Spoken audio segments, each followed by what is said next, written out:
Assalamualaikum warahmatullahi wabarakatuh.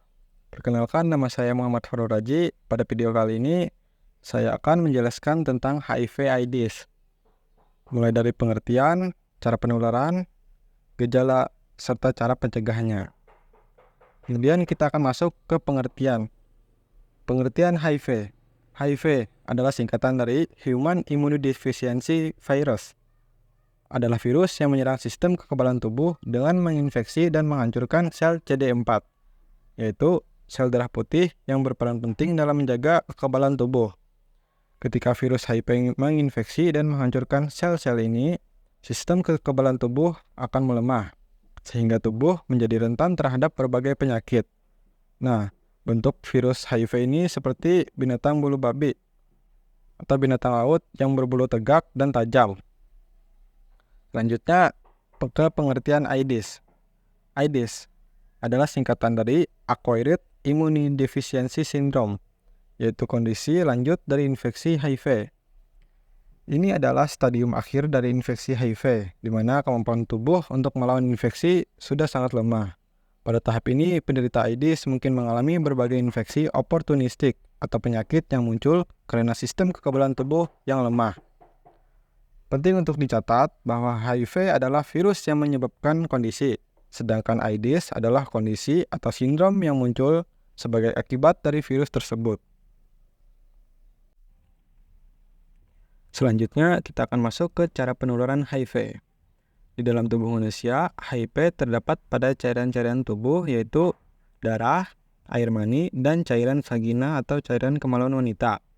Telah terbukti bahwa ketiga cairan ini di atas inilah yang dapat menularkan HIV. Kegiatannya antara lain yaitu yang pertama, hubungan seksual. Infeksi HIV dapat terjadi melalui hubungan seks vaginal atau anal pada orang yang berganti-ganti pasangan tanpa penggunaan kondom. Meskipun jarang, penularan juga bisa terjadi melalui seks oral, terutama jika ada luka terbuka di mulut. Yang kedua, penggunaan jarum suntik bersama. Berbagi penggunaan jarum suntik dan orang yang terinfeksi HIV, baik untuk penggunaan narkoba, tato, atau prosedur medis lainnya, dapat menyebabkan penularan HIV. Yang ketiga, dari ibu ke anak. HIV dapat ditularkan dari ibu yang terinfeksi kepada bayinya selama kehamilan, proses melahirkan, atau melalui ASI. Dan yang keempat adalah ketika luka terbuka. Kontak dengan darah atau cairan tubuh yang terinfeksi melalui luka terbuka dapat mengakibatkan tertularnya HIV. Kemudian gejala HIV. Gejala HIV ini terbagi dari 3 fase, yaitu fase awal, fase lanjutan, dan fase akhir atau AIDS. Pada fase awal terjadi beberapa hari atau minggu setelah terinfeksi HIV. Seseorang mungkin akan menjadi sakit dengan gejala-gejala seperti flu, yaitu demam, rasa lelah dan lesu, sendi-sendi terasa nyeri, batuk, dan nyeri tenggorokan. Gejala-gejala ini hanya berlangsung beberapa hari atau beberapa minggu saja, lalu hilang dengan sendirinya. Kemudian masuk ke fase lanjutan.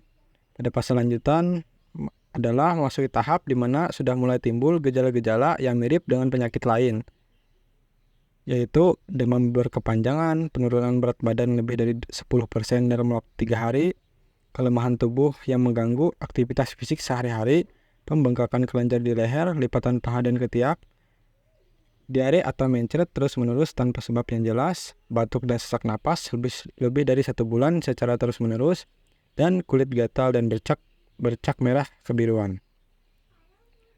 Selanjutnya adalah fase akhir atau AIDS.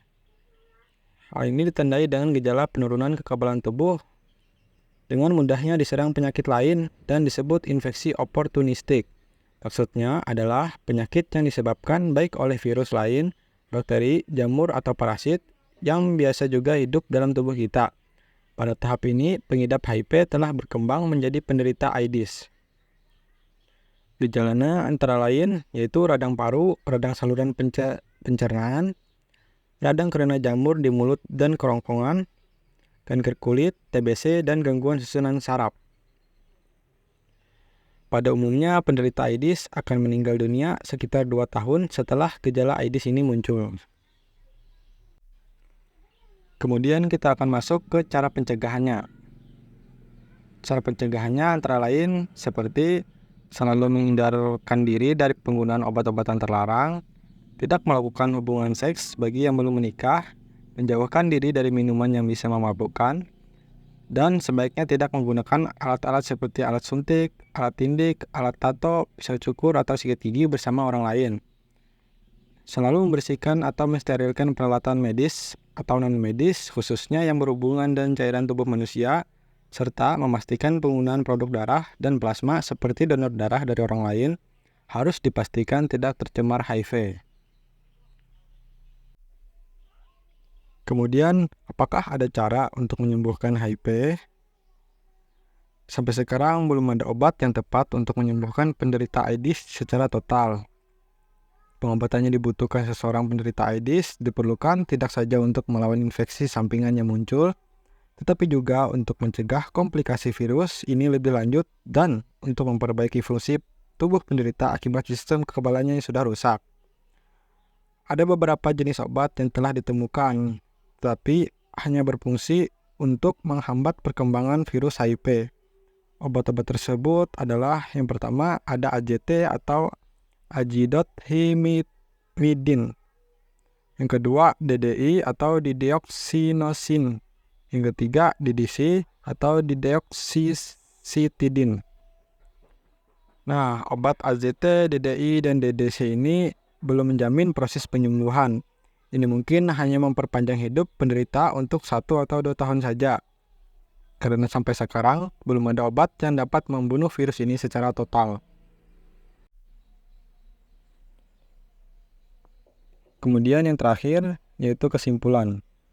HIV atau AIDS adalah penyakit menular seksual yang disebabkan oleh virus HIV yang menyerang sistem kekebalan tubuh dan dapat mengakibatkan kondisi serius bernama AIDS jika tidak diobati.